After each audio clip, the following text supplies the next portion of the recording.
प्यारे बच्चों,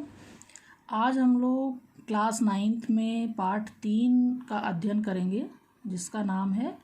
कार्य व्यवस्था। कार्य व्यवस्था को समझने के लिए सबसे पहले हमें ये समझना होगा कि कार्य और व्यवस्था जो है दो शब्दों से मिलकर बना है, कार्य और व्यवस्था। कार्य का मतलब यहाँ पर क्या होता है? घर के समस्त कार्यों का, कार्य से मतलब घर के समस्त कार्य, और व्यवस्था का मतलब है सुनियोजित ढंग से क्रियान्वयन करना या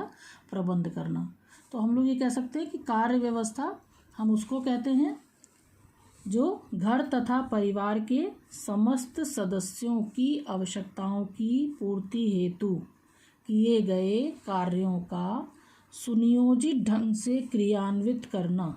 या प्रबंध करना ही कार्य व्यवस्था कहलाता है। कार्य व्यवस्था इससे क्या साबित होता है कि हम लोग कार्य व्यवस्था उसे कहते हैं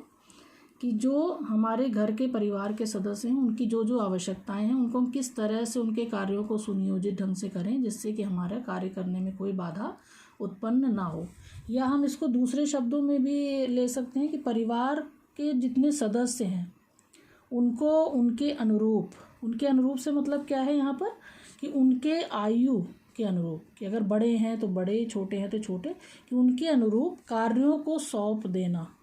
उनको भी कार्य सौंप दें हम लोग कि उचित कार्य व्यवस्था है। जैसे